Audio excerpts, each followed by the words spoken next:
Bonjour à tous et à toutes. Bienvenue à cette grande webconférence, Le Point sur le Québec manufacturier. J'aimerais, d'entrée de jeu, remercier chaleureusement Intact Assurance, qui est grand partenaire du réseau Mentorat et de son programme Privilège, et présentateur également de cette webconférence. Cette conversation, vous le savez, portera sur l'ère des transitions au temps de la COVID-19 et des éléments cruciaux à considérer si vous œuvrez dans le secteur manufacturier. Pour en discuter, nous sommes en compagnie de nos deux conférenciers que j'invite à allumer leur caméra pour que je puisse vous les présenter. Alors, ce soir, nous sommes en compagnie de Louis J. Duhamel, conseiller stratégique, et Antoine Audy-Julien, consultant senior et tous deux chez Deloitte. Bonsoir, messieurs, et merci infiniment d'être des nôtres. Donc, juste avant, je vous reviens, avant de vous céder la parole, j'aimerais Louis et Antoine, permettez-moi de communiquer quelques précisions à nos participants. Tout d'abord, je me présente, Marianne Lefebvre, responsable des projets spéciaux au réseau Mentorat. Je suis votre maîtresse de cérémonie ce soir. J'animerai également la période de questions en fin de conférence. Nous prendrons ce soir les questions du public en lien avec la thématique et ce, tout au long de la webconférence. J'invite donc les participants sur Zoom à poser vos questions en utilisant la petite bulle de texte, c'est-à-dire le bouton « Converser ». Je pourrai relayer vos questions à Louis et Antoine donc à la fin de la présentation. Et je souhaite aussi la bienvenue à nos participants qui sont sur Facebook et qui nous écoutent en direct, tant sur la communauté de Réseau Mentorat que celle de l'École des entrepreneurs du Québec. Alors, bienvenue à tous. N'hésitez pas également à poser vos questions dans les commentaires de Facebook. Elles seront également relayées à nos conférenciers. Si toutefois vous remarquez en cours de présentation une petite différence de son entre le micro d'Antoine et celui de Louis, ça ne devrait pas poser trop de problèmes d'après nos tests techniques qui ont eu lieu, mais sachez que c'est normal et si toutefois ça arrivait, je vous invite tout simplement à ajuster le son de votre ordinateur ou de votre portable. Donc, voilà, les messages d'usage sont faits. Sur ce, je vous passe la parole, Louis et Antoine, et je vous souhaite une belle conférence. Je vous reviendrai à la toute fin. Merci beaucoup. Bien, merci beaucoup, Marianne. Merci beaucoup, Louis Duhamel, stratège d'affaires, conseiller stratégique chez Deloitte. Et je suis à l'origine d'un projet qui s'appelle Le Point sur le Québec manufacturier, qui en est à sa 6e édition. Donc, un projet qui a débuté, ma foi, en 2011. Ça fait quelques années. On va fêter notre 10e bientôt, avec une présentation qui est mise à jour au fil du temps. Antoine et moi, peut-être Antoine te présenter dans un premier temps et je pourrais peut-être continuer. Oui, absolument. Antoine Audy-Julien, également stratège d'affaires, facilitateur de retraite stratégique, donc également dans la tournée Le Point sur le Québec manufacturier depuis près de 6 ans déjà. Donc, on travaille dans l'écosystème manufacturier et aussi dans plusieurs autres secteurs de l'économie. Donc, c'est un plaisir d'être avec vous aujourd'hui. Alors, j'aimerais remercier le réseau Mentorat et son équipe de nous recevoir aujourd'hui chaleureusement et surtout d'avoir réuni la communauté du réseau Mentorat pour nous aujourd'hui. Je vous informe qu'on a accueilli tout récemment notre 20 millième, ma foi, c'est un chiffre avec beaucoup de zéros, 20 millième participant pour des présentations du Point sur le Québec manufacturier. Alors, qui l'aurait cru? Sûrement pas nous, je peux vous dire. Alors, on en est très contents. Alors, j'aurai le plaisir de faire cette présentation-là en duo avec Antoine Audy-Julien, mon fidèle collaborateur. Alors, COVID-19 ayant impacté, ma foi, en continu, les transitions, les fameuses transitions de l'ère des transitions de manière plutôt importante. Alors, nous avons dû, comme je dis souvent, covidiser le contenu afin de rester pertinent. C'est ce que nous avons encore fait, ma foi, dans les derniers jours. Nous avons également ajouté 2 nouvelles transitions. Il y en avait 10 au début, on en a 12 maintenant, qui émanent de la crise du coronavirus, c'est-à-dire la transition préventive et la transition communicationnelle. Alors, ce que COVID-19 ne peut pas faire, ma foi, c'est assez étonnant. je voudrais aussi que nous puissions remercier nos commanditaires principaux, sans qui rien de tout ça ne serait possible, en commençant par Desjardins, qui est présent pour les entreprises manufacturières dans toutes les régions du Québec, et le Fonds de solidarité FTQ, qui possède un des portefeuilles manufacturiers les plus importants au Québec. Également Norda Stello, la Société d'ingénierie québécoise qui est spécialisée en automatisation avancée, et Investissement Québec CRIC, la vice-présidence technologique d'Investissement Québec qui est en charge de la transition des entreprises vers le manufacturier innovant. Et je termine avec PROM, qui est un organisme voué au financement de partenariats en R&D avec le milieu de la recherche. CRIM, un organisme d'appui spécialisé dans l'analytique de données. Et l'INO, l'Institut national d'optique, qui est le centre de recherche d'envergure canadienne spécialisé en photonique et en Internet des objets. Alors, peut-être quelques mots sur les statistiques manufacturières. Alors, habituellement, c'est une composante importante qui est très attendue de notre présentation, mais vous pouvez imaginer que les statistiques manufacturières en ont pris pour leur rhume, c'est le cas de le dire, avec COVID-19. Peut-être, Antoine, quelques mots au moins pour nous replacer, disons, où on était le 12 mars 2020. Oui, tout à fait. Donc, c'est pas compliqué. L'écosystème manufacturier, l'économie manufacturière du Québec était champion de l'économie, hein, près de 14 du PIB de l'économie québécoise qui provenait de l'économie manufacturière. C'est le champion de l'innovation. Plus d'$1 sur 2 de l'innovation québécoise était généré par le secteur de la fabrication. Le champion de la classe moyenne, autant avec le nombre d'emplois, plus de 800 000 emplois directs et indirects, et un salaire horaire supérieur à l'économie québécoise en général et particulièrement supérieur au secteur des services. Et le champion des exportations, donc la meilleure façon de créer de la richesse pour une nation comme le Québec, c'est les exportations. Et non seulement ça, jusqu'au 12 mars 2020, on parlait d'une croissance assez forte dans les 2 dernières années au niveau des investissements privés en immobilisation, particulièrement en capacité et en productivité dans le secteur manufacturier. Donc, encore une fois, depuis le 13 mars, la situation est particulière, comme dans tous les autres secteurs. Mais chose certaine, le secteur manufacturier est basé sur des grands fondements très solides et ça risque d'être la même chose après le retour à la nouvelle normale, disons, dans les prochaines semaines, prochains mois, prochaines années. Donc, Louis, maintenant, les 10 tendances post-COVID à surveiller. Tout à fait. Alors, COVID-19 va laisser des traces et c'est déjà fait, ma foi. Je fais le tour de cette roulette rapidement pour mettre un peu de contexte à ce qu'on va discuter aujourd'hui au niveau des transitions. Donc, l'avènement d'un nouveau monde géopolitique. Alors, on appréhende encore plus, ma foi, la fin du leadership américain, Joe Biden ou pas, et le début de l'hégémonie politique, économique et militaire de la Chine, car la nature, comme vous savez, a horreur du vide. Alors, la Chine 4.0, comme on l'appelle maintenant, est déjà un état de fait suite à des investissements massifs en technologie numérique. Et le projet Chine 2035 mettra à niveau la Chine avec les pays industrialisés comme le Canada sur le plan de la qualité et de l'intensité technologique de ses produits. Alors, la Chine ne se contente plus de remplir nos Walmart, mais veut jouer sur la même patinoire que nous, c'est-à-dire des produits à forte valeur ajoutée. Deuxième élément à mentionner, c'est les chaînes d'approvisionnement. On parle beaucoup de ça actuellement ici et ailleurs. Alors, les chaînes d'approvisionnement écourtées. Alors, nous produisons d'ailleurs une étude actuellement qui s'appelle « Repensons nos chaînes manufacturières pour une économie québécoise résiliente et prospère ». Et finalement, COVID-19 aura ébranlé le modèle de production juste à temps. Vous savez, le just-in-time est dans les parages depuis, ma foi, 30-40 ans.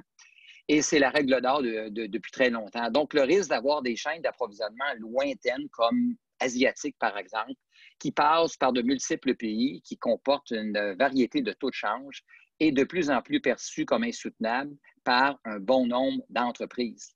La gestion du risque va amener les entreprises encore plus à stocker leurs produits, ce qui va créer une augmentation de coûts d'inventaire, et ce qui va s'ajouter au prix plus élevé pour utiliser davantage de fournisseurs régionaux, de fournisseurs locaux et frais d'entreposage. Donc, les entreprises devront rechercher des réductions de coûts ailleurs ou accepter des baisses de profit au nom de la stabilité et de la gestion du risque. Troisièmement, c'est la recherche d'un équilibre entre l'achat local et le respect de nos accords de libre-échange. Alors, on est un endroit privilégié. Nous avons accès à tous les grands marchés de la planète à zéro tarif.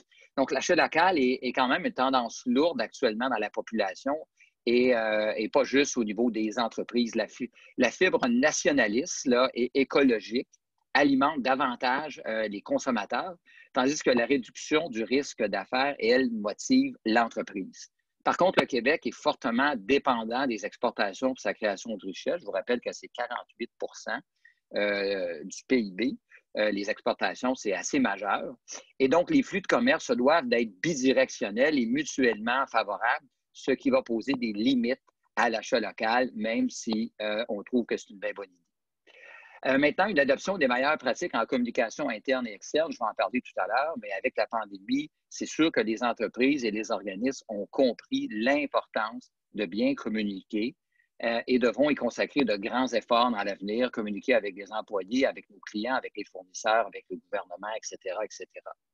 Maintenant, la transition numérique et l'automatisation, ce sera l'objet d'une des transitions, mais on pense que l'attentisme devrait faire place à la proactivité, conformément à la période pré-pandémique, puisqu'on sait déjà que la transition numérique de l'industrie des services s'est fortement accélérée durant la pandémie pour des raisons évidentes. C'était une raison de survie pour les entreprises de services. Maintenant, les mesures sanitaires permanentes, il va falloir s'y habituer. Alors, je pense qu'on commence tous à s'y habituer. Donc, la règle du 2 mètres avec le port du masque, la prise de température, j'ai vécu ça même aujourd'hui, ce matin, dans une entreprise, vont être là jusqu'à la disponibilité d'un vaccin. Donc, je vous rappelle que le masque est devenu, ma foi, un générateur de confiance et un outil de développement économique, ma foi, tellement il joue un rôle important pour qu'on retrouve une certaine normalité. Les nouvelles pratiques RH, bien, la pratique, la grande pratique parmi toutes, c'est le télétravail. Alors, certaines organisations ont appris à composer avec le télétravail, qui va demeurer en partie présent, qui va faire de pair avec le respect des mesures sanitaires, la réduction des déplacements, la réduction des GES, mais surtout le bonheur au travail et la conciliation travail-famille. Donc, les politiques corporatives en télétravail sont en vogue actuellement. Plusieurs organisations et entreprises se votent des politiques corporatives.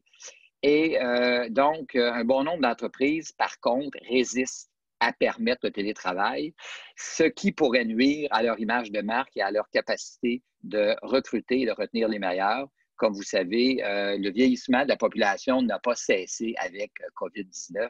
Alors, nous avons une petite trêve au niveau de la pénurie de main-d'œuvre, mais l'image de marque pour recruter est très importante et le télétravail, veut pas, est quelque chose qui est fortement désirable pour plusieurs travailleurs et employés. Maintenant, la polarisation des dépenses aux deux extrêmes, qu'est-ce qu'on veut dire par là? Pour les entreprises, c'est une augmentation des dépenses qui sont associées à la gestion du risque dont je faisais état tout à l'heure en cas d'une prochaine perturbation, c'est-à-dire un choix de fournisseurs régionaux, locaux, qui sont parfois un peu plus chers, l'augmentation de frais d'entreposage, des investissements en automatisation avancée, etc.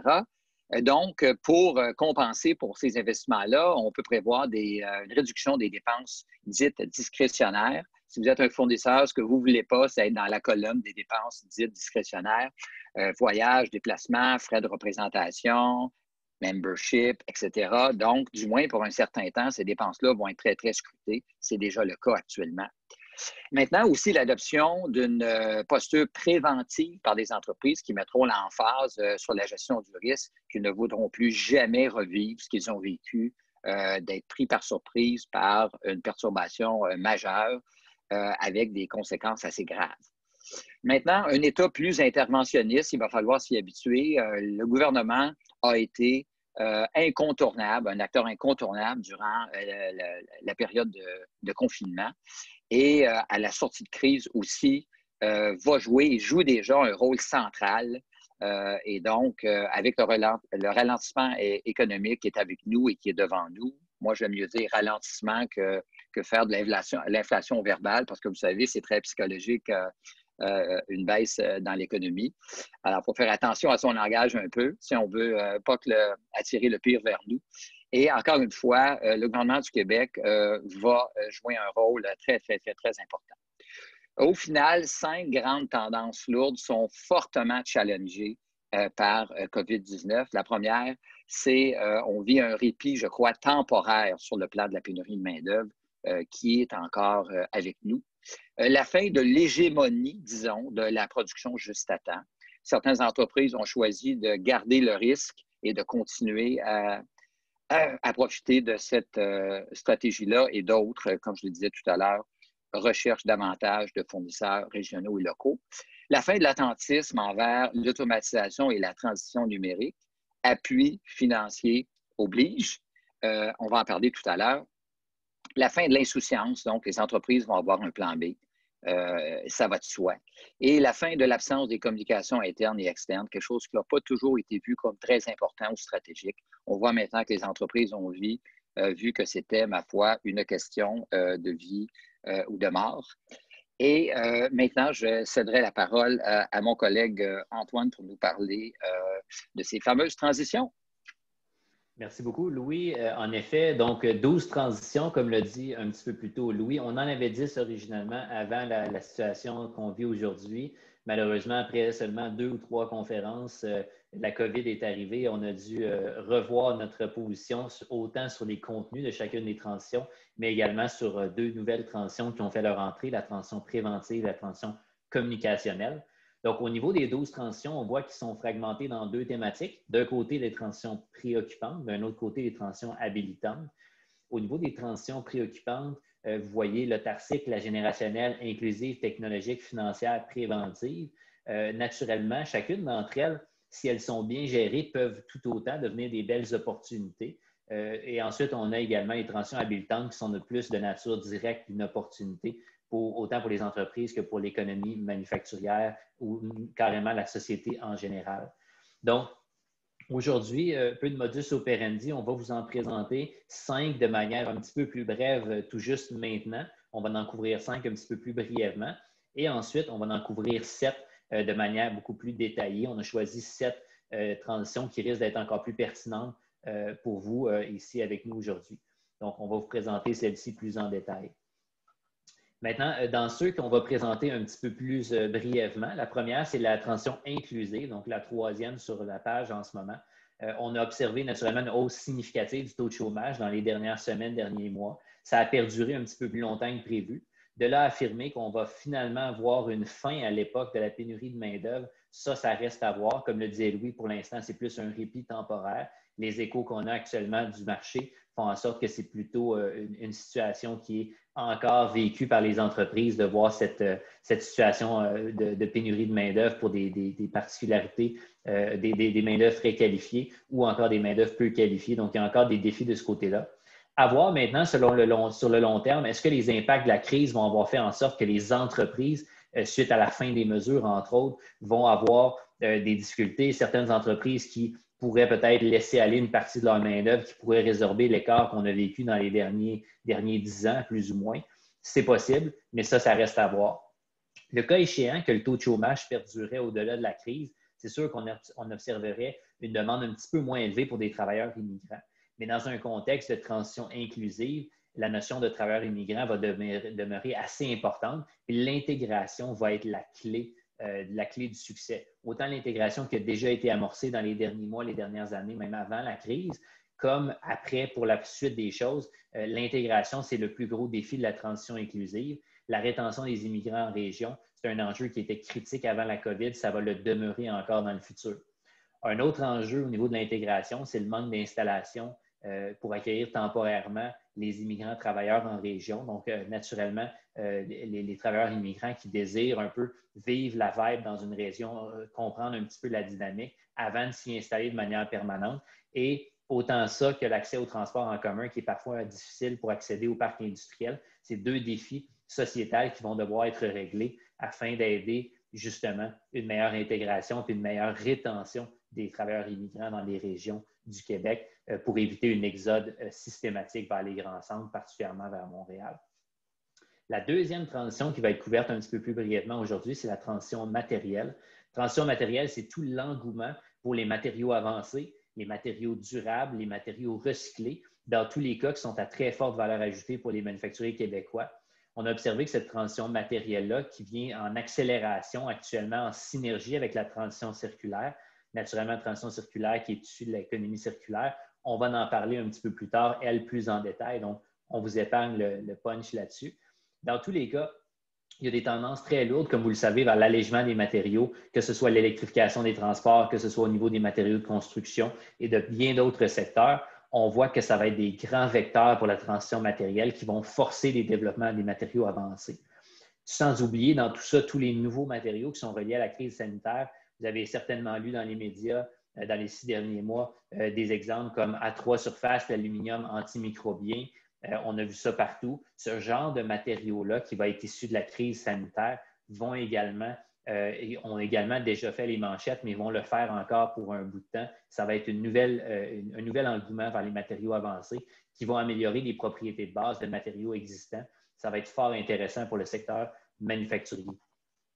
Troisième transition qu'on couvre brièvement ici, la transition régionale. La transition régionale, on a observé qu'il y avait beaucoup de pression financière sur les municipalités actuellement et en sortie de crise, donc dans les prochains mois à venir. Investissement Québec, qui est maintenant présent sur le terrain des 17 régions administratives, il y a un rôle financier, naturellement, issu de la nature de leur rôle de base. Investissement Québec, il y a un rôle de développement économique avec, entre autres, les comités régionaux qui viennent d'être annoncés très récemment, hier ou avant-hier, dans les médias. Un rôle d'innovation avec le CRIC, donc un rôle technologique également avec leur nouvelle vice-présidence, CRIC, et un rôle d'exportation avec Export Québec et ainsi de suite. Donc, Investissement Québec, il y a une certaine consolidation au niveau du rôle régional. Donc, les gouvernements de proximité comme les municipalités, les MRC, les organismes de développement économique vont devoir ajuster leur offre d'appui pour demeurer pertinents dans l'évolution qu'on vit aujourd'hui.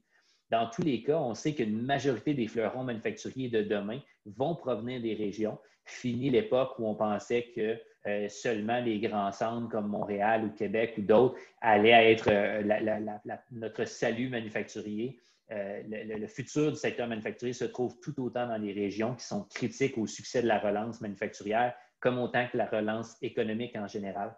Toutes les collaborations socio-économiques pan-québécoises vont être également la clé de notre succès et notre salut dans la relance économique. Et encore une fois, on entend beaucoup de gens qui commencent à se pencher là-dessus, entre autres la Desjardins et la FCCQ qui démarrent justement d'une journée à l'autre une tournée précisément sur ce sujet-là, l'importance des régions dans la relance. Donc ça, c'est un sujet qui reste d'actualité et qui va l'être encore pour un bon bout de temps. La transition autarcique, maintenant, si on revient en haut à gauche dans les transitions, l'accès vital au marché d'exportation qui était déjà plus un acquis avant la COVID, on le sait, mais ça s'est accentué avec la COVID. Le protectionnisme qui était une tendance lourde, qui l'est encore plus, qui met à risque particulièrement les revenus des entreprises qui sont les revenus d'exportation des entreprises qui sont assez concentrés sur peu de marchés géographiques. Entre autres, c'est un risque pour les entreprises qui sont consolidées surtout aux États-Unis. Ça, c'est le manufacturier typique est surtout concentré aux États-Unis dans le cas des exportations. On assiste plus que jamais à un genre de repli sur soi des États à travers le monde et ça va arriver plus tôt qu'on le pense et ça va accélérer encore. Donc, même aux États-Unis, quand on parle de l'éventualité d'un changement gouvernemental, un potentiel gouvernement Biden, ça ne se résorberait pas comme dans le bon vieux temps. Ça va rester avec un certain niveau de protectionnisme. Donc, un des grands défis actuellement pour la majorité des manufacturiers québécois, c'est d'être accompagnés en vue de profiter pleinement des nouveaux accords de libre-échange, en exemple celui avec l'Europe. La balance commerciale qui est issue des traités commerciaux n'est pas encore pleinement équilibrée en la faveur, ou du moins du Québec, ou est bien équilibrée entre les deux. On voit encore beaucoup de freins hors tarifaires, exemple le mouvement de la main-d'œuvre, qui font en sorte que c'est difficile pour les manufacturiers québécois de pleinement en profiter. Donc, l'accompagnement qui va devenir très important pour dérisquer nos exportateurs québécois. Maintenant, au niveau de la transition écosystémique, la dernière qu'on couvre brièvement, l'écosystème d'affaires québécois exceptionnel est prêt à propulser l'ère des transitions. Donc, comme vous allez le voir à travers nos discussions, particulièrement celle sur la transition technologique, on a un écosystème de fournisseurs stratégiques très important qui va être un contingent critique de fournisseurs 4.0 pour accompagner nos manufacturiers dans les transitions. particulièrement la transition technologique, l'importance qui va être donnée à l'achat local par les entreprises, autant en termes de consommateurs que de B2B ou même de B2G au niveau des achats publics, va propulser encore davantage notre écosystème. Donc, les choix de société qu'on va faire, particulièrement dans l'industrie manufacturière, vont amener des grandes opportunités pour le contingent québécois d'appuyer la relance. Justement, il y a une initiative virtuelle à travers les régions qui s'amorce imminemment par Investissement Québec sur la productivité et l'innovation. Je pense que ça va être annoncé ce vendredi. Il y a une annonce à ce niveau-là. Donc, c'était les 5 transitions qu'on vous présentait brièvement. Maintenant, on va tomber dans celles qui sont un petit peu plus en détail. On va commencer par une transition assez pertinente qui est une transition de l'heure, la transition générationnelle. Et c'est Louis qui va prendre la pôle sur cette discussion-là. Merci, Antoine. Oui, tout à fait. La transition générationnelle est qualifiée dans la catégorie des plus préoccupantes, disons.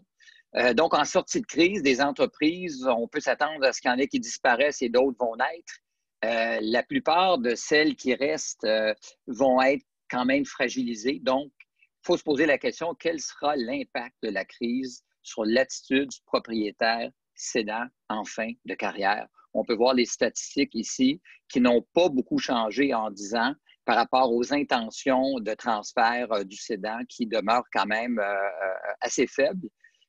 Et la proportion de repreneurs, forcément, compte tenu qu'il n'y a pas beaucoup d'opportunités, n'a pas changé beaucoup non plus. On sait que l'âge moyen du secteur manufacturier est le plus élevé dans l'économie, le plus fort contingent du groupe 55 ans et plus. Et au niveau des propriétaires aussi, c'est certain que vous savez, il y a juste une justice sur Terre.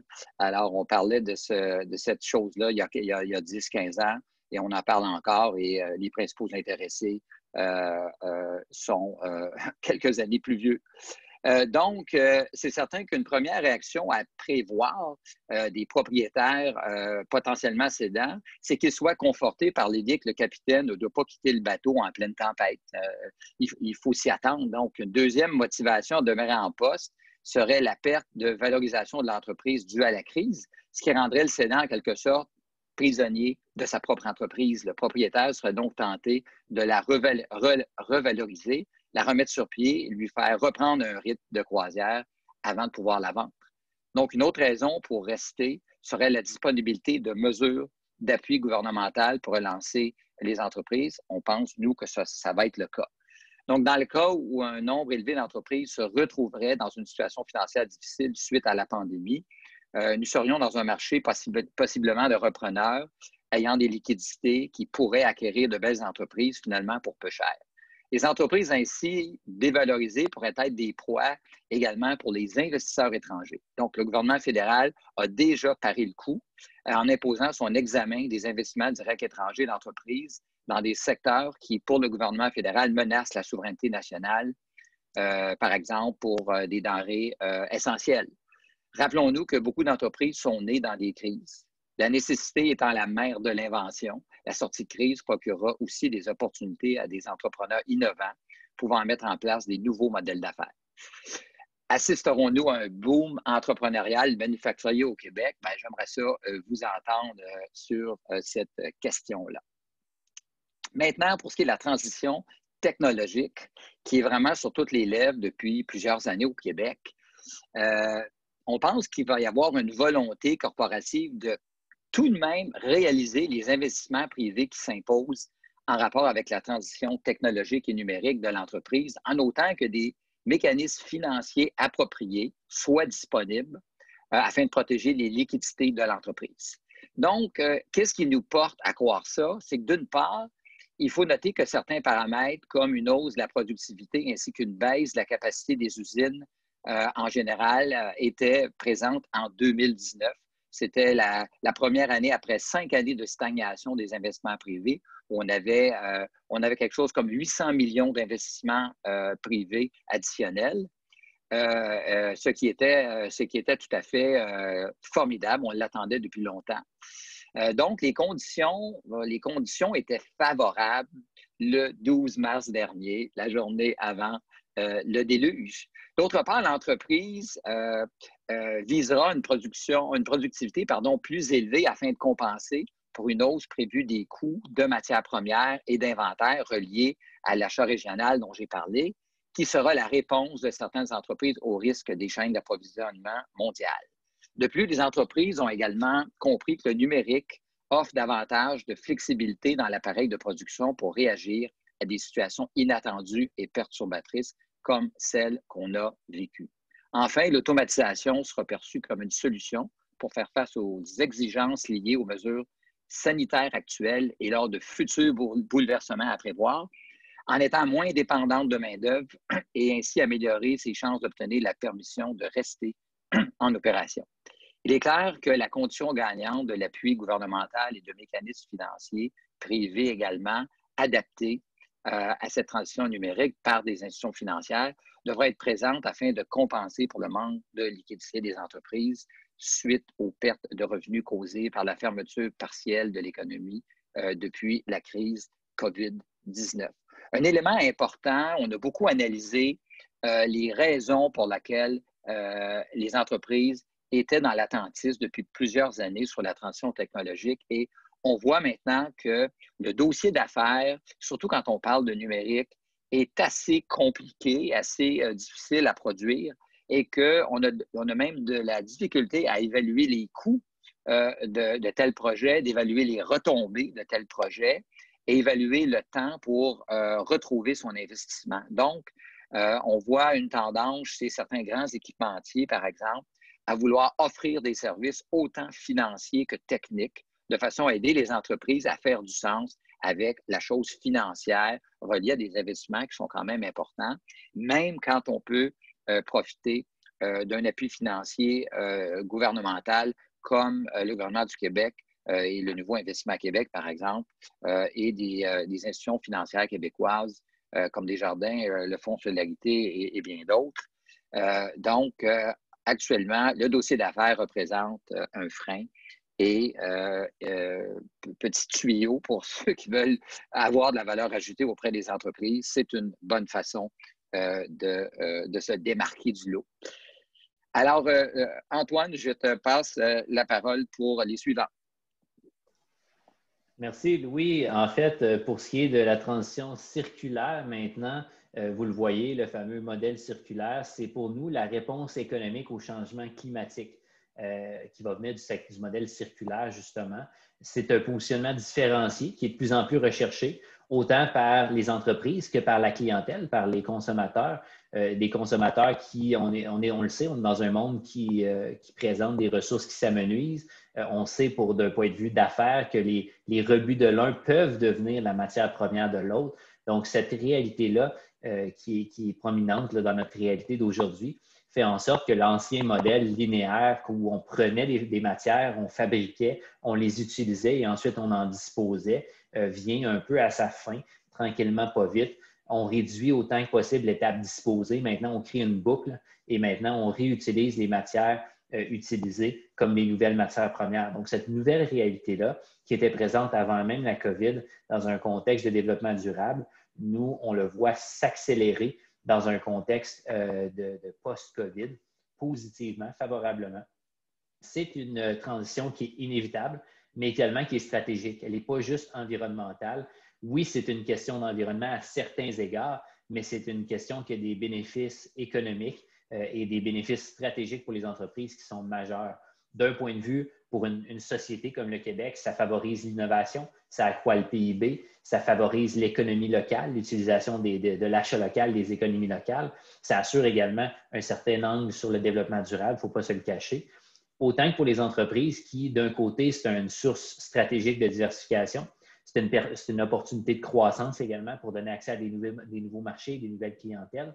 C'est une opportunité de rentabilité également pour réutiliser des rebuts qui sont finalement pas valorisés et les revaloriser. Et c'est également une façon d'avoir un modèle d'affaires qui est unique, qui est compétitif et qui est même possiblement COVID-proof, qui permet de se protéger, se prémunir de certaines perturbations environnementales comme sanitaires, comme économiques qu'on pourrait vivre aujourd'hui dans le futur. Donc, à tous les niveaux, tant pour la société que pour les entreprises manufacturières, c'est un modèle d'affaires qui peut être fort avantageux. Le principal facteur d'adoption du modèle circulaire avec ce qu'on vit aujourd'hui, ça va être la tendance marquée vers l'achat local et régional. C'est sûr que ça va faire en sorte que plusieurs entreprises vont se poser la question, est-ce qu'il y a un avantage à aller de l'avant avec ce genre de modèle-là? L'utilisation efficiente de nos ressources va permettre à certaines entreprises d'éviter des pénuries d'approvisionnement qui pourraient survenir, soit des suites d'une nouvelle vague dans la COVID ou d'une nouvelle perturbation sociétale globale. Donc, toutes ces réalités-là vont faire en sorte d'accélérer et d'amplifier le mouvement vers la transition circulaire. Également, d'autres facteurs qui vont contribuer à l'attraction du modèle circulaire. On parle de, bon, d'un côté, oui, la fameuse fibre nationaliste attisée qui va attirer vers l'achat local pour relancer l'économie. C'est certain qu'il y a des notions circulaires qui vont là-dedans avec les écosystèmes de proximité régionale, mais également toute la recherche d'autonomie dans les matériaux pour avoir une fabrication de produits qui est avec un approvisionnement qui est plus certain pour diminuer les risques de rupture de stock va être très certainement considéré. Puis, toute l'idée d'utiliser des matériaux disponibles de façon innovante pour entrer dans sa chaîne de valeur, encore une fois, pour diminuer les risques d'approvisionnement, mais aussi pour créer un modèle qui est assez unique et perturbateur dans sa propre industrie, va être également un élément de traction additionnel. Naturellement, l'économie circulaire, ça a une logique de développement durable, ça a une logique environnementale également. La sensibilité à un monde qui était plus vert et durable, qui avait quand même fait attiser les passions avant la COVID, est-ce qu'elle va être toujours présente dans la population par les suites de notre crise sanitaire? C'est possible. D'une part, c'est certain que les travailleurs qui ont été confinés pendant un certain temps ou qui le sont même encore vont avoir développé certains réflexes de frugalité qui ont dû diminuer leur consommation, diminuer leur déplacement, qui est définitivement cohérent avec une notion d'économie circulaire. Toutefois, c'est certain que est-ce que les consommateurs vont être prêts à payer plus cher pour des produits locaux? Est-ce qu'ils vont accepter de changer leurs habitudes de vie? Ça reste à démontrer. Rôle d'exemplarité des gouvernements, c'est sûr que ça va être critique. L'ouverture des marchés publics aux entreprises circulaires. On a vu une volonté politique déclarée de faire ça. Mais les habitudes d'achat des principaux donneurs puis des principaux donneurs d'ouvrage, que ce soit gouvernemental et non, ça n'a pas vraiment suivi. Donc, est-ce qu'il va y avoir une prime à l'adoption du modèle circulaire dans le futur pour se propager, accélérer la propagation dans l'économie? C'est possible que ce soit le cas. Maintenant, la grande question, c'est est-ce qu'il y a une recette magique pour le modèle circulaire? La réponse, malheureusement, c'est non. Il n'y a pas de one size fits all. Ça n'existe pas dans le modèle circulaire. Toutes les entreprises, par contre, peuvent quand même s'y lancer parce que peu importe la taille, peu importe notre réalité, comme il n'y a pas de one size fits all, tout le monde peut s'attaquer à ça. Quand on parle d'un exemple comme Michelin qui passe d'une location de pneus à une réutilisation des composantes après le changement de pneus, donc ils réutilisent les pneus en gardant la possession du pneu et ensuite vont réutiliser le pneu pour bâtir des nouveaux produits. C'est le genre de choses qui fait en sorte qu'on a un extrant qui redevient un intrant, donc on change le modèle d'affaires pour rentrer dans une notion circulaire. Quand on parle de loop avec une symbiose industrielle avec Courchaine-Larose, par exemple, c'est une différenciation stratégique. C'est le genre de choses qui fait en sorte qu'on se différencie dans nos marchés. Soleno, avec leurs tuyaux en PEHD recyclés et ainsi de suite. Donc, il y a plusieurs modèles, plusieurs façons de le faire. À chacun son circulaire, comme on disait. À la prochaine planification stratégique, pensez-y bien. Est-ce que vous aussi, vous avez un modèle circulaire qui s'apprête à vos réalités? Puis comment ça peut changer la donne dans votre industrie? Ça mérite de prendre quelques minutes pour se poser la question. Maintenant, la transition expérientielle, une transition extrêmement pertinente dans le secteur manufacturier qui devient de plus en plus d'intérêt pour nos manufacturiers québécois. C'est toute l'économie de produits qui est challengée par la nouvelle ère de l'expérience client. Donc, c'est toute la tendance vers la servicification des produits qui fait en sorte que le produit devienne de moins en moins la finalité, mais plutôt qu'il devient un contributeur à l'expérience client. Donc, quand on parle de servicification, on parle plutôt que de vendre un simple produit, de dire je fabrique un produit, je le vends, je transfère la possession à mon client, que ce soit une entreprise ou que ce soit un particulier. Et ensuite, ça devient sa possession, il l'utilise comme bon lui semble. Pour nous, la transition expérientielle et la servicification, c'est qu'on garde la possession du produit, on transfère ça plutôt que de vendre un produit, on vend un service. L'exemple d'un aviateur, l'exemple Pratt & Whitney, qui vendrait, au lieu de vendre un moteur, qui vendrait des heures de vol. On a passé d'une vente d'un produit, je vends un CAPEX, à je vends un service avec une heure de vol et un service qui entoure ça, de la maintenance, de l'amélioration, de la mise à jour et ainsi de suite. Ils peuvent même avoir des modèles d'affaires assez particuliers avec un modèle de données qui est associé à ça, qui donne de l'intelligence aux clients. Donc, cette nouvelle ère de la servicification est quand même assez game changer, pardonnez-moi l'anglicisme, pour les entreprises qui vont être en mesure de bien en profiter. Avec la COVID, on a l'impression que ça va être quelque chose qui va être encore une fois amplifié positivement. La COVID a forcé plusieurs entreprises à se repositionner, à changer agilement leur modèle d'affaires. Oui, en général dans les services, mais dans le secteur manufacturier particulièrement, pour rendre disponible leur offre, leurs produits à distance, qui nous ont justement poussé d'une façon ou d'une autre vers une logique de servicification, mais aussi toute l'importance de l'expérience client qui a ressorti de la crise qu'on vit aujourd'hui va avoir fait en sorte que la transition expérientielle va être de plus en plus pertinente pour les manufacturiers québécois pour être intégrés rapidement dans les façons de faire. Tout ça est rendu possible, entre autres, grâce à la transition technologique, la transition numérique que Louis a fait référence tantôt, mais bien plus que ça. C'est plus que juste appliquer des technologies à nos capacités de production, c'est d'appliquer un nouveau modèle d'affaires en entier à notre réalité. Toute l'expérience de recherche et d'acquisition de produits qui est devenue aussi importante pour les consommateurs que le produit lui-même. Quand on parle de B2C, les gens, l'expérience de recherche d'un produit est devenue une expérience en soi. Puis le produit lui-même est devenu presque marginal. C'est juste une finalité qui compose 5 % de l'expérience. Le reste est là où la game se joue.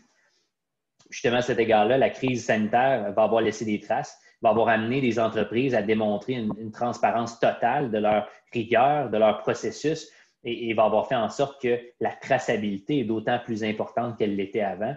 Seules les entreprises qui vont démontrer une expérience client sans faille vont avoir généré la confiance des entreprises envers l'entreprise, des consommateurs pour confirmer leur décision d'achat. Et ce n'est pas juste le B2C. Le consommateur, dans ce cas-ci, peut être tout autant une autre entreprise qui s'approvisionne chez un de ses fournisseurs.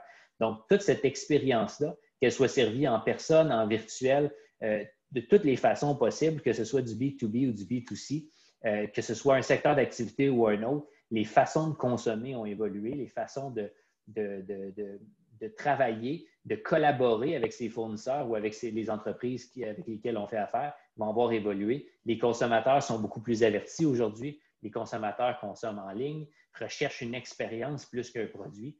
Puis tout ça va avoir été seulement en s'accélérant pendant la transition, pendant la crise sanitaire.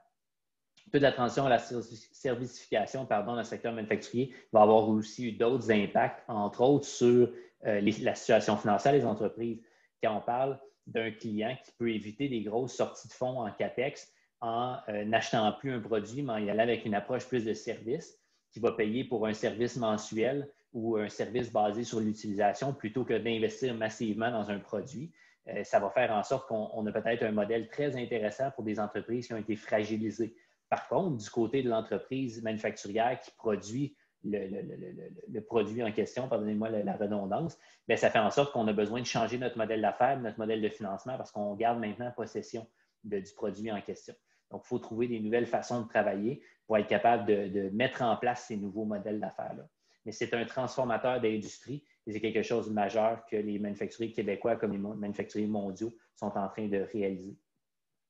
Et maintenant, la dernière transition en ce qui me concerne, avant de repasser la parole à Louis, c'est la fameuse transition financière. La transition financière qui découle naturellement d'un des propos que je viens de tenir au niveau de la transition expérientielle, c'est toute la transformation des paradigmes financiers qui va, entre autres, de pair avec la transition numérique ou la transition technologique et également la transition expérientielle et d'autres.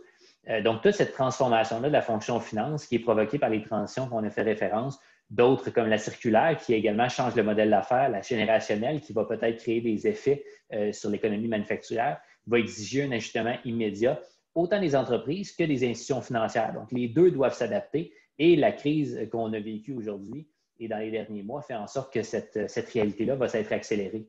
Si on prend l'exemple de la transition expérientielle, on disait on passe d'une possession d'un produit, on transfère à notre client et on reçoit un bon montant d'argent pour le produit. Maintenant, si on transforme ça vers un modèle de servicification, on garde la possession du produit et on étale les revenus sur plusieurs mois, plusieurs années.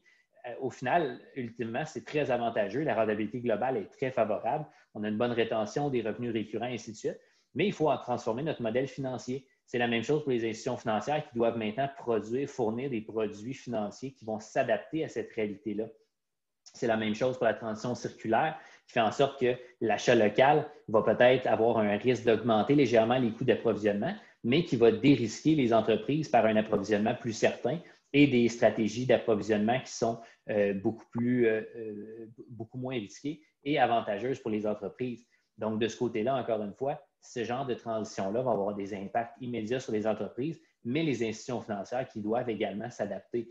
Ils vont devoir adapter leurs produits financiers, ils vont devoir personnaliser les services offerts. On parle d'expérience client, ça vient avec ça également. Ils vont avoir à considérer des gestions du risque 2.0, si on veut. Ils vont avoir à comprendre les nouveaux modèles d'affaires uniques des entreprises. Ils vont avoir à comprendre les business cases qui sont produits par les entreprises avec des modèles d'affaires qui sont un petit peu particuliers. Et ils vont avoir également à soutenir les nouvelles vagues d'investissements qui vont être réalisées à très court terme par les entreprises. Maintenant, à la suite de l'amplification de la transition technologique puis de toutes les autres transitions qui ont été nommées, la transition financière va être d'autant plus importante.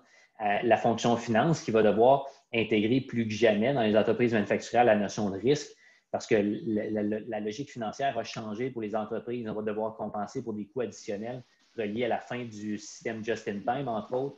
On va avoir à être plus efficient dans nos façons de faire également pour compenser pour ces réalités-là financières qui ont changé. On va devoir protéger notre rentabilité. Donc, il y a quelques éléments qui vont devoir évoluer de ce côté-là.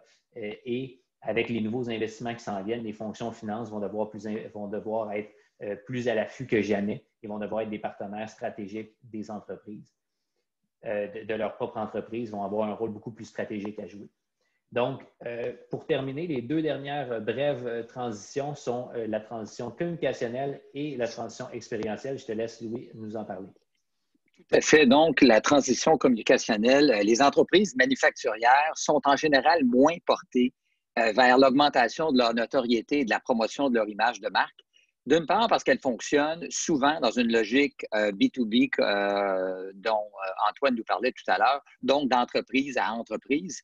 Et d'autre part, se retrouvent dans des marchés de niche où elles prétendent connaître leurs clients et fournisseurs. À l'ère des partenariats stratégiques en lien avec la transition technologique, il est clair que les entreprises doivent nouer des alliances avec des acteurs clés tels les gouvernements, les fournisseurs stratégiques, clients et autres, et elles pourront le faire par l'amélioration de leur communication externe. Cette transition-là, elle est souvent semblable à une sortie de placard, ma foi, pour des entreprises matures, rentables, mais totalement inconnues à l'extérieur de leur cercle immédiat. Plusieurs entreprises demeurent aussi à l'écart des médias sociaux. L'âge moyen des propriétaires d'entreprises manufacturières et leur inconfort par rapport au numérique, ici, demeure un facteur aggravant. Les communications prendront un essor encore plus important avec le besoin de transparence par rapport à la gestion sanitaire en sortie de crise, comme quoi seules les entreprises qui peuvent démontrer qu'elles pourront générer la confiance de la part de leurs employés, de leurs clients, de leurs fournisseurs et partenaires gouvernementaux et autres, et ainsi être en mesure de poursuivre leurs activités suite à la crise. Donc, les communications sont actuellement essentielles pour y parvenir, vous le savez. C'est comme ça qu'on génère la confiance en divulguant, par exemple, nos règles sanitaires dans l'entreprise, etc. On met ça sur le site Web maintenant. Donc, on en met plus que moins. Donc, les communications internes étant souvent décriées avant la crise comme hautement, étaient aussi problématiques dans les sondages pour employés. Dans les sondages employés, on nous dit toujours qu'il y a des silos dans l'entreprise, les communications internes ne sont pas nécessairement nickel. Donc, les entreprises ont dû apprendre à la dure pendant la COVID-19, le confinement, comment communiquer fréquemment avec transparence, franchise et empathie à leurs employés, incluant ceux qu'on avait même mis à pied temporairement. Ces bonnes pratiques doivent demeurer et vont demeurer, on croit, afin de mobiliser les effectifs et retenir les meilleurs éléments. L'autre transition qui est cousine à celle-là, ma foi, la transition préventive, comme quoi les entreprises et les organismes devront être constamment dans un état de préparation adéquate pour faire face aux crises économiques, guerres commerciales, autres pandémies, catastrophes naturelles ou tout autre événement dommageable ayant un indice élevé de dangerosité et de criticité, mettant immédiatement à risque l'organisation en la rendant extrêmement vulnérable et inopérante à court terme. On voit ce qui se passe sur la côte ouest actuellement. Toute la côte ouest est affectée le secteur corporatif est hautement affecté par les feux de forêt, la qualité de l'air, etc. Donc, qu'on soit aux États-Unis, qu'on soit au Canada, en Californie, c'est absolument majeur. Et encore une fois, on voit ici l'impact des changements climatiques. Reste que les entreprises vont adopter une posture préventive pour être prêtes à faire face à la musique. Dans les meilleures pratiques ici, bien sûr, on parle de mise en place d'un processus de gestion de risque mis à jour régulièrement. Les entreprises qui ont des conseils d'administration, souvent, se sont dotées de programmes de gestion de risque qui sont bien utiles pour voir venir les choses. Aussi, la mise en place de veille de tendances potentiellement perturbatrices. Certaines entreprises avaient même su avant d'autres qu'on s'en allait vers un confinement parce qu'ils avaient des liens en Asie, en Europe, etc.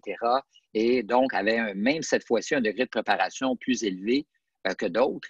Et aussi, les entreprises vont vouloir développer des scénarios et des processus de réaction à des événements potentiels, un petit peu équivalents au système militaire de DEFCON, où le niveau d'alerte correspond à une réaction connue d'avance pour tous.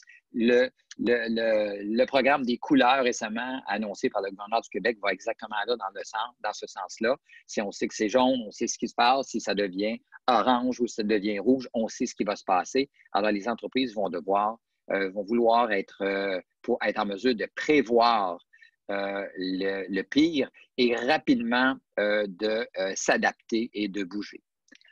En conclusion, au final, je pense qu'il faut être positif parce que c'est l'une des premières fois où le focus global de toute la planète est sur une seule chose, c'est-à-dire COVID-19. Alors, comment peut-on capitaliser là-dessus? C'est ça la question.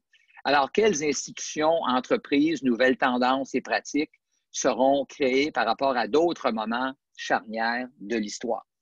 Les changements évoqués seront-ils durables ou est-ce que le naturel reviendra au galop? Ben, on verra bien. On est à 6 mois dans cette crise-là.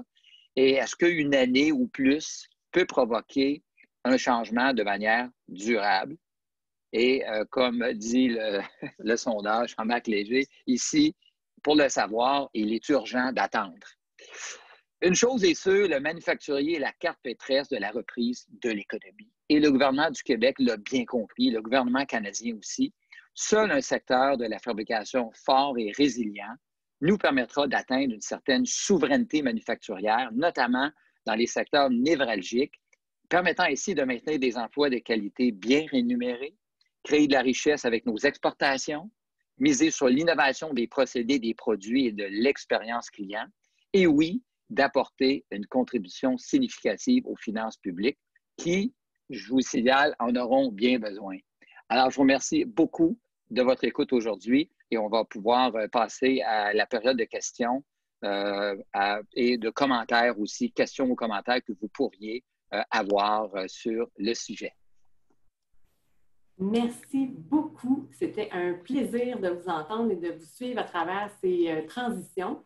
Donc, Antoine aussi est de retour. Nos deux conférenciers sont là. Vous ne serez peut-être pas surpris d'apprendre, en fait, que nous avons reçu plusieurs questions. Je vais tenter de vous en sélectionner quelques-unes.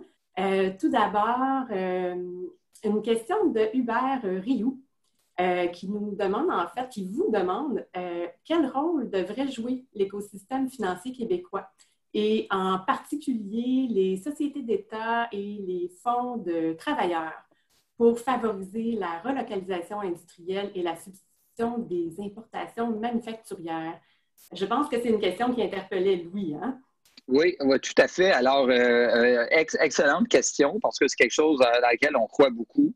Les États-Unis ont eu beaucoup de succès à rapatrier des entreprises manufacturières qui avaient été délocalisées dans les années 2000.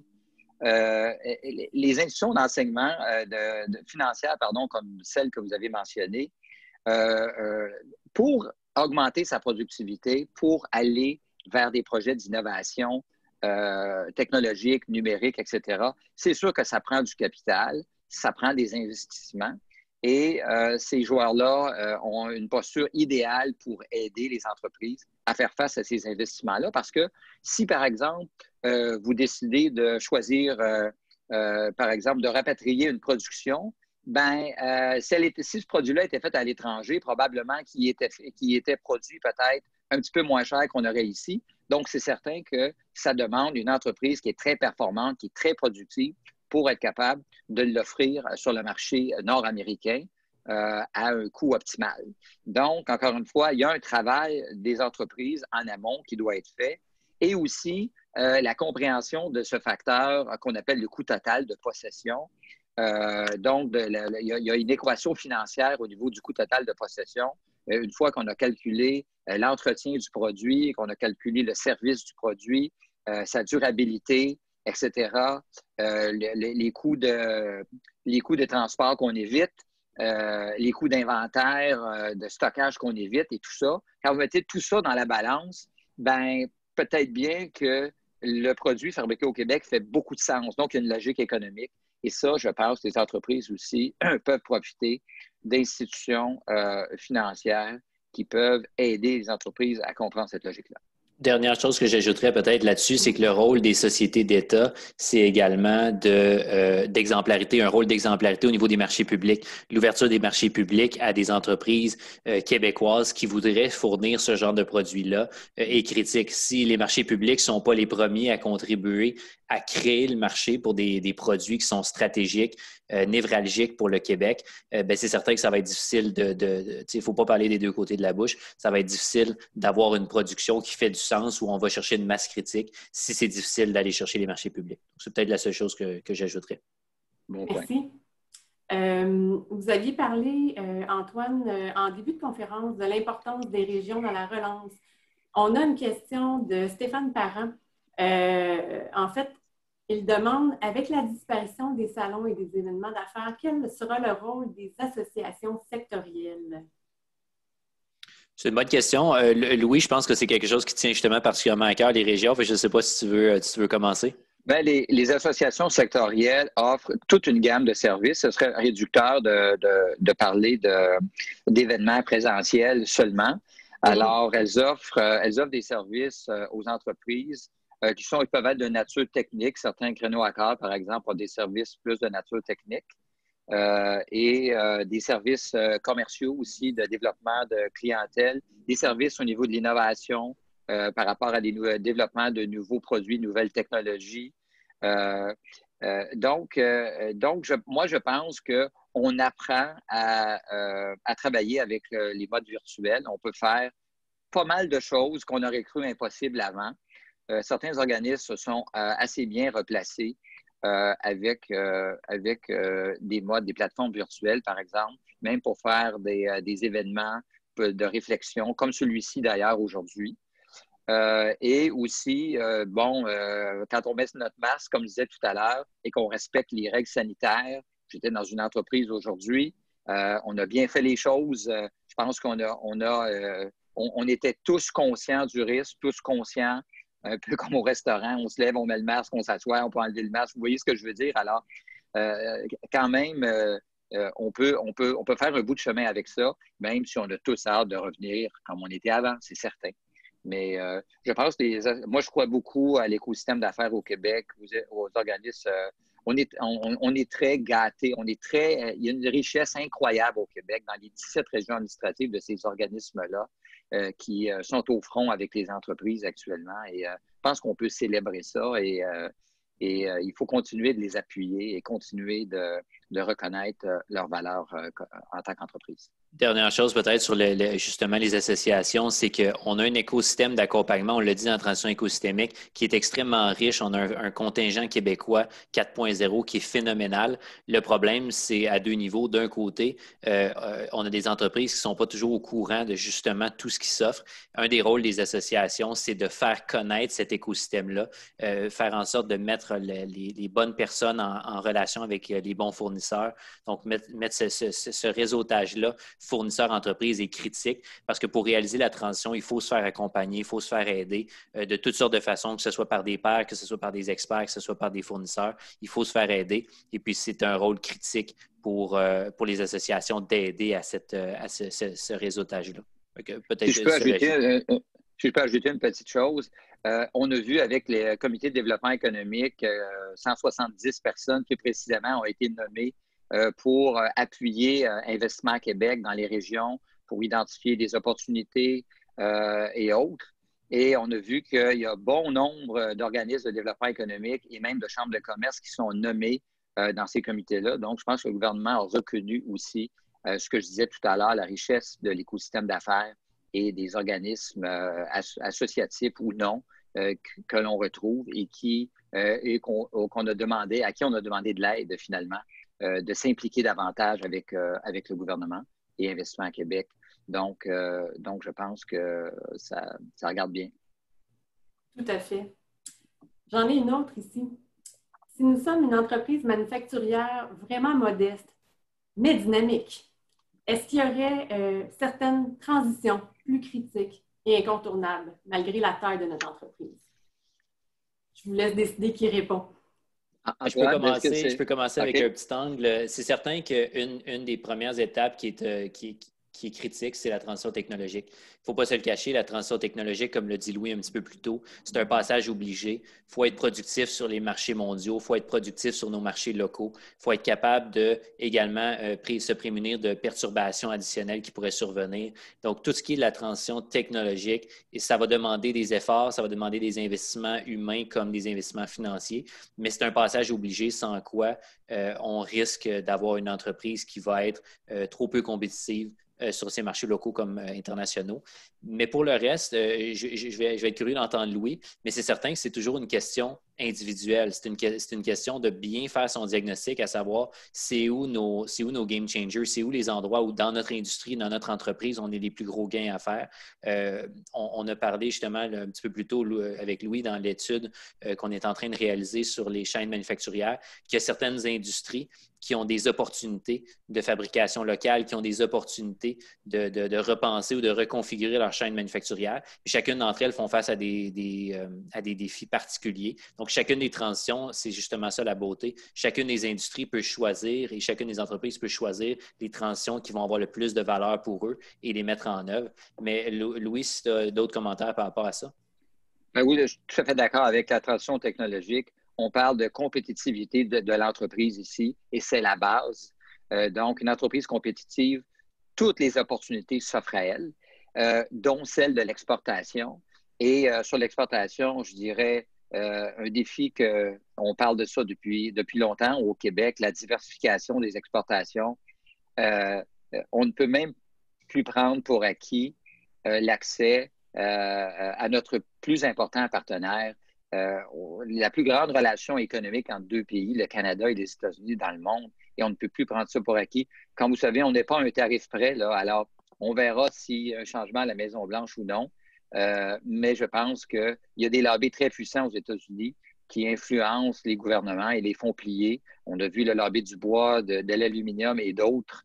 Et c'est comme ça un peu que ça fonctionne là-bas d'ailleurs. Et donc, je pense qu'il faut réussir le défi de la diversification. On a un accord avec l'Europe dont on profite peu au Québec, finalement, assez peu. On a un accord avec l'Asie aussi. Souvent, on n'est pas trop au courant de tout ça parce que quand on paye zéro de douane sur notre compétitivité à l'étranger, ça ne nuit pas. C'est sûr que quand les autres payent les droits de douane, puis nous, on ne paye pas, alors ça peut compenser pour quelques petites carences qu'on pourrait avoir dans notre offre. Et donc, celle-là, je dirais, c'est peut-être la deuxième, la plus importante. Et c'est sûr que la transition générationnelle, j'en ai parlé, puis je sais que je suis dans un forum où cet aspect-là, c'est un peu le fond de commerce.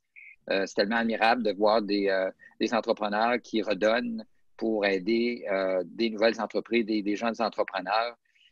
Et je pense qu'on va devoir y arriver, mais je pense probablement qu'on peut accélérer certaines transitions. Il n'y a pas beaucoup de start-up dans le secteur manufacturier, mais il y a beaucoup d'entreprises matures, de très, très belles entreprises qui vont nécessiter des investissements et nécessiter quelqu'un qui a une vision de 15 ans en avant, de 15-20 ans. Et je pense qu'il y a énormément de belles opportunités et on a juste effleuré ça jusqu'à présent. Donc, On sait que, comme je disais tout à l'heure, que ça va arriver, qu'on le veuille ou non. Mais je pense que ça pourrait être aidant aussi au niveau des investissements technologiques. Dernière chose, juste pour ajouter un côté humain, les transitions préventives, les transitions communicationnelles, il ne faut pas oublier l'humain dans tout ça. La communication à l'interne dans les entreprises, ça va être critique de gérer les peurs, gérer les perturbations, de ne pas oublier ces gens. Au niveau de la transition préventive, de prémunir déjà de perturbations futures, d'avoir les bonnes méthodes, les bons moyens en place pour faire en sorte que s'il y a d'autres choses qui arrivent, nos humains sont considérés, nos humains se sentent bien dans l'entreprise. Toutes les transformations RH que Louis faisait référence un petit peu plus tôt vont être critiques, vont être la clé.